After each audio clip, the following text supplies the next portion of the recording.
Hayyeegaa kabajamtoota keenyaa fi dhaggeeffattoota keenya har'asi oduu haaraa tokkoon isiniif dhufeen jira. Oduun kunis egaa obbo Jawaar Baqqalaan mana hidhaatii kaleessa galgala gadhiifamuu isaanii beekamee jira. Viidiyoo isaas isinii qabadhee dhufeen jira. Hamma dhumaatti na faana tura. Namoonni chaanalii keenyaaf immoo haaraa taatan subscribe gochuu hin irraanfatinaa. Viidiyoo kana like gochuutiin eegalaa isinitti taatu.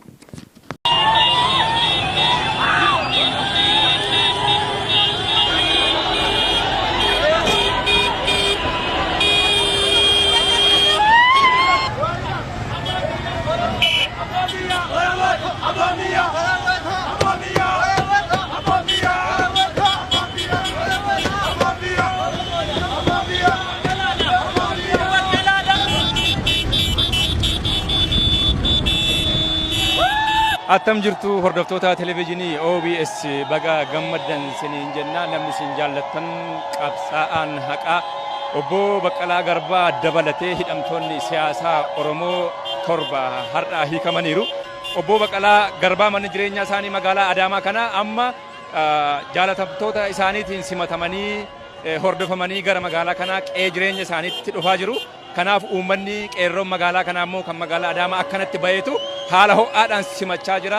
Haala namatti toluun goota isaanii kana eeggachaa jiru. Nutis kanaa boodas waan ta'uu adeemsa isaa hamma mana isaaniitti isaan faana deemneetu tokko tokkoon isin biraan geenya. Kanaafuu ammas irra deebine baga gammaddan isiniin jennaa. Daawwattoonni keenyi qeerroon yeroo garaagaraatti qabsoosaa keessatti gaaffii dursaa godhee gaafachaa kan ture qabsaa'aan sabaa gaafataan mirga saba Oromoo obbo Baqqalaa Garbaa fi kanneen biroo kanneen isaan fakkaatan har'a hiikamaniiru.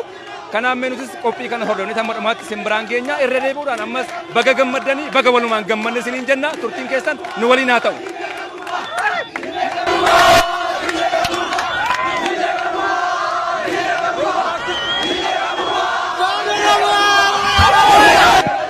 Uummanni kun akkanatti miira ho'aadhaan gammachuu isaa agarsiifachaa jira. Yaada isaanii irraa fudhachuuf illee tasgabbaanii nu kennuu hin dandeenye daawwattoota keenya. Ammas qophii kana waan jiru hundumaa isin biraan geenya. Uummanni akkanatti miira ho'aadhaan gammachuu isaa ibsachaa jira. Amma galgala keessaa sa'aatii tokko mataa ishee irraa egaa obbo Baqqalaa Garbaa namoota isaan hordofaa jiran namoota isaan duukaa jiran wajjiniin as ga'uudhaaf asitti simatamuudhaaf akkanatti uummanni eegee jira. Mee ammas eegaa jirra. Kanaa booda waan jiru hundumaa isin biraan geenya. Hamma dhuma qophii keenyatti nu waliin tura. Ani Magarsaa Abdiisaan jedhama. Gammachuu guddaatu natti dhaga'e. Gammachuun kun kan koo qofa otoo hin ta'e akka uummata Oromoo hundatti gammachuu guddaatu nutti dhaga'ama. Sababni isaa abbaa keenya kan bara baay'ee dhabne kan akka lubbuu keenyatti jaalanne akka Oromiyaa isaati akka biyyattiitti nama kabajamaaf jaalatamaa gammachuu isaa arguun keenya gammachuu amma nan jedhamu nutti dhaga'ama. Sababni isaa abbaa keenya waan ta'eef ilmi immoo abbaa isaa hin jaalata waan ta'eef abbaa keenya waan arganneef gammachuu guddaatu nutti dhaga'ama. Gammachuu isaa daangaan qabu. Gammachuu kan ube gammachuu isaa dhufne gammachuu isaa maraan haasallee nu haa gammatu nu haa ba'u Oromoon takka nafin. Gammachuun natti dhaga'amu guyyaa har'aa kana lammiidhaaf tokkummaadhaaf ciminnaaf jirraamaaf awwaan jireessa dhuyyuun qabu. Baay'ee gammanne baay'ee gabrummaa ammallee hin baraarreeffannaa gabrummaa. hin baraarreeffannaa kanaaf isin galateeffannaa. Uummanni gammachuu qabu akkanatti ibsachaa jira magaalaa Adaamaa keessatti. Konkolaataawwan hedduun isaanii ba'anii baajaajii dabalatee konkolaataan kan uummataa kan mootummaa wanta hin jiru magaalaa Adaamaa kana keessatti. Daandii abbaa gadaa kana gubbaadhaa kaasanii hanga dakaatti yookaan immoo seensa addabaabayii Jeneraal Taaddasaa Birruurraa kaasanii hanga addabaabayii Shaalaqa Daraartuu Tulluutti daandiin jiru qabamee jira. Sababni isaa konkolaataa fi namaafuu karaan deeman hin jiru. Akkanatti qabamee uummanni baay'ee gammachuudhaan miira ho'aadhaan simachuudhaaf deemaa jira. Ammallee sa'aatii tokkoo fi daqiiqaa 10 ta'eera galgala keessaa jechuudha. Asin geenye ammallee jilli kun egaa ammas eegaa jirra nu waliin tura. Araarsaa Dayyaasan jedhama. Baay'ee gammannee irraa bahuun isaatiif uummata Oromootiif tokkummaa uummata Oromootiif qabsoo guddaa qabaadha. Mee qabsaa sabaa kanarraa maal barata qeerroon amma itti yaadda? Wanta guddaa baratu qeerroon amma. Fakkeenyaaf amma isaa jechaan akkatti baalla. Uummata Oromootiif adda duree qabsaa kan ture obbo Baqqalaa Garbaati. Kanaafuu bahuu isaatti itti gammanneerra. Gammachuu guddaan natti dhaga'ame. Har'a gootichi keenya waggaa meeqa hidhame. Har'a akkana nu gammachiisuun uummata Oromootiif maalti akkan ibsu wallaale. Wallaahi kana daran bilisummaadhaaf.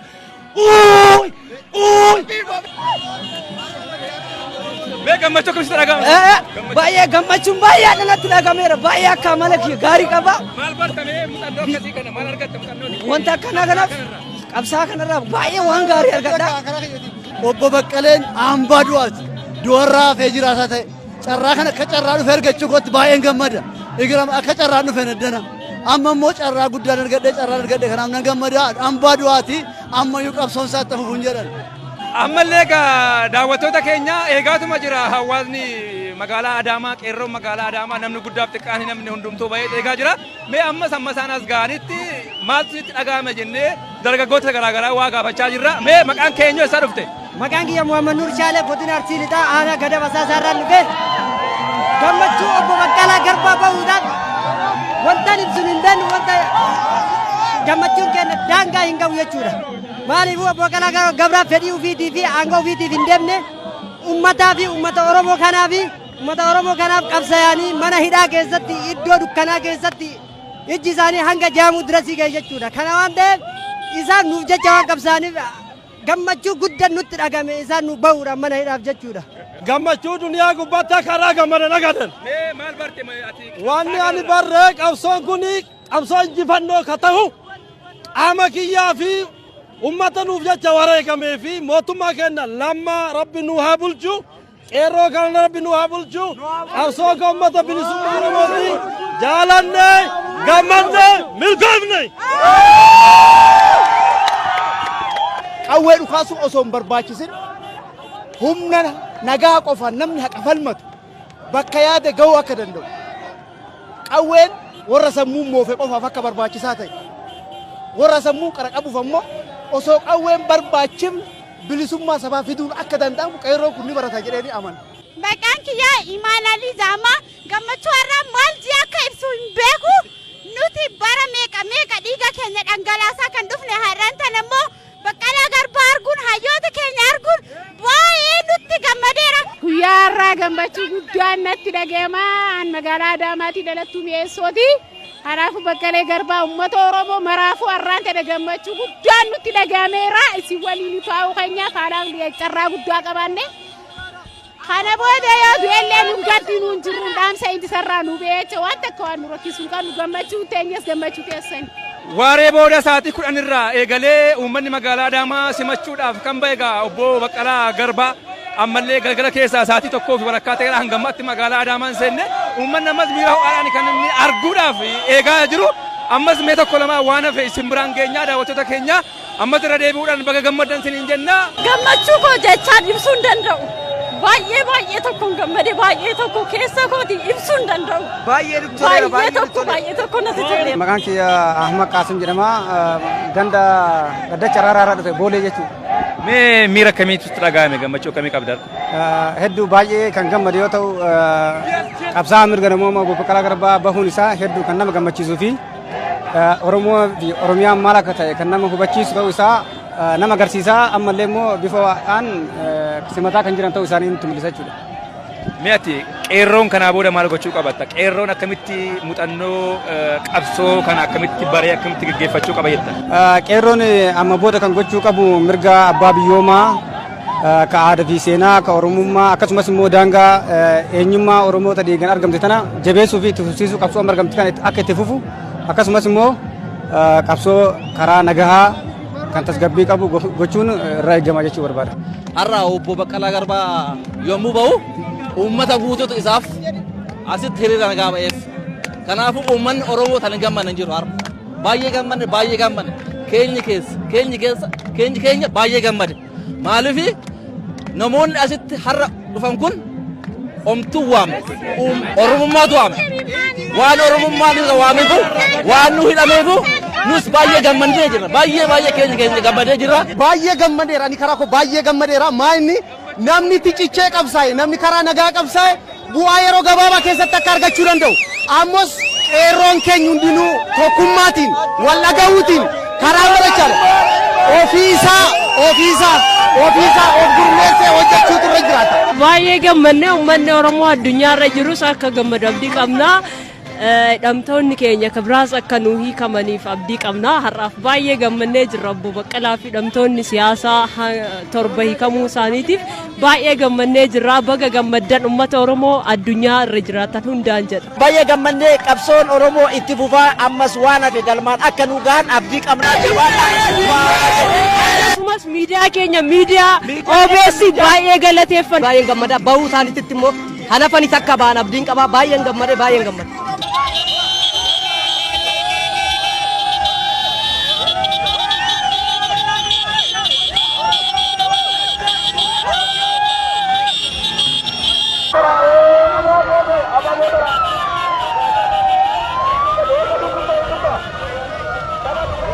Egaa daawwattoota keenya garagara keessaa sa'aatii lama walakkaa booda kan isaan amma magaalaa Adaamaa seenaa jiranii obbo Baqqalaa Garbaa faayyuu simattoonni isaanii akkanatti miidhagsanii simatanii poolisii Oromiyaatiin kan isaan simatamanii gara magaalaa Adaamaa seenaa jiranii magaalaa Adaamaa kanas egaa karaa galma Abbaa Gadaatiin irra keessaanii daandii guddicha Abbaa Gadaarraani kan isaan seenaa jiranii ammas gara magaalaa immoo seennee miira jiru isin daawwachiifna ni waliin tura hangammaatti obbo Baqqalaa ijaan hin agarre miiruma jiruu fi sochii jirudha kan nuti daawwachaa jirru.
Obbo Baqqalaa Garbaa kan amma as ga'anii jiru magaalaa Adaamaa seenaniiru haala kanaan poolisii Oromiyaatiin ajjabamanii miidhaganii haalli simannaa isaanii miidhagee jira amma as seenaniiru magaalaa Adaamaa kanaaf bodas mee waan jiru sin agarsiisna egaa uummanni akkanatti miiraan machaa'ee miiraan ho'ee akkanatti sin dhageessisaa jira sagalee garaa garaa ammas ni wajjin tura.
konkolaataa kana keessa kan isaan jiranii konkolaataa gurraacha kana keessa halkan keessa taatee furtaa'eera amma eegaa jiru achi xalaaqanii dagaa isaanis gammachuu isaanii uummata isaan simachuuf jiraniif ibsu jechuudha.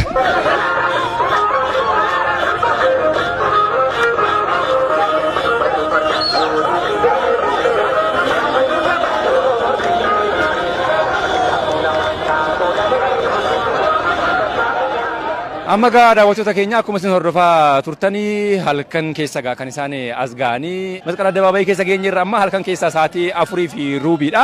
Yeroon kun egaa yeroo itti obbo Baqqalaa Garbaa itti simatamaa jiranii as masqala addabaabayiitti yookaan immoo addabaabayii masqalaa kanatti mee kanaa booda immoo yeroo isaan ba'anii uummataaf ergaa isaanii immoo dabarsan uummata isaaniif gammadee miira ho'aadhaan isaan simachuuf eegalte kanaan waan isaan jedhan ammas simbiraan keenya hamma xumura qophii keenyatti nu waliin tura.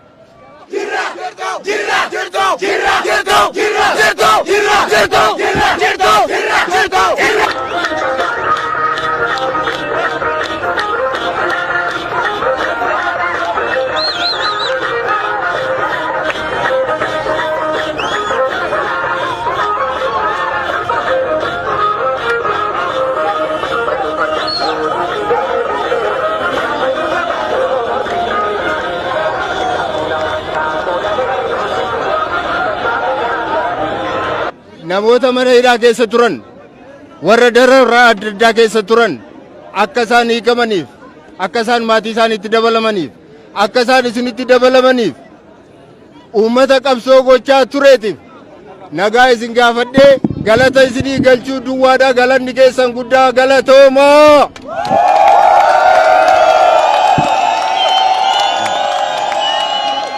sabni tokko ta'ee sabni wal dhaga'u sabni gamtaa qabu yoomiyyuu alagaa jala hin jilbeenfatu.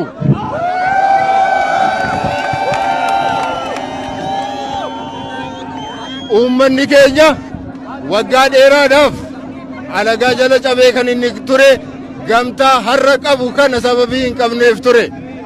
har'a garuu rabbiif galanni haa ga'u oromoon tokko ta'ee mirga isaa kabachiifachuudhaaf yeroo inni itti ga'e sababii ta'eef ammallee kana keessatti namooti qooda fudhatan hundumti keessan galanni keessan hin badin galatoomaan isiniin jedha.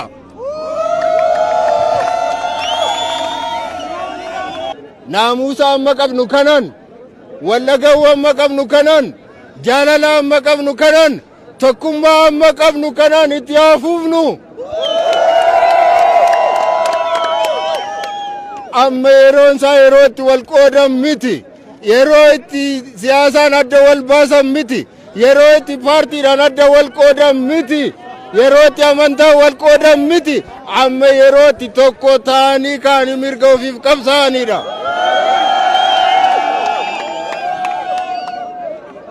kanaatiif ammallee qabsoo guddaatu fuula keenya dura jira qabsoo baay'eetu jira qabsoon kanaan waan raawwate isinitti hin fakkaatin qabsoo inni guddaan ammallee fuula keenya dura jira.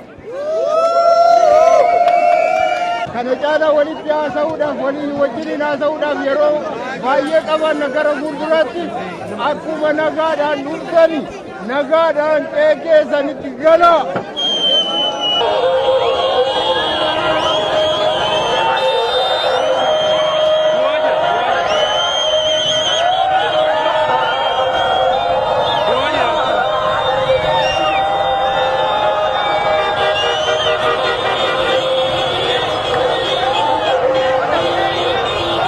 Ameerikaattillee yeroo tokko ennaa intarvii godhaniif tokko namni dhageettanii jirtan natti fakkaate hidhaa dhaabanii amma dura Ameerikaa dhaqan achirratti haasawa seena qabeessa godhan keessatti amma yoo goltanii hidhamtanii maali jedhanii gaafannaan ani hidhama malee Ameerikaatti nafu koola galtummaan gaafadhu biyya koo irratti hin du'aa jedhan goota goonni akka isaanii jiru goonni akka isaanii dhibbataman nu haa dhalatun jedha. Ani miirri natti dhaga'ame Waaqayyo gatii inni baase kana.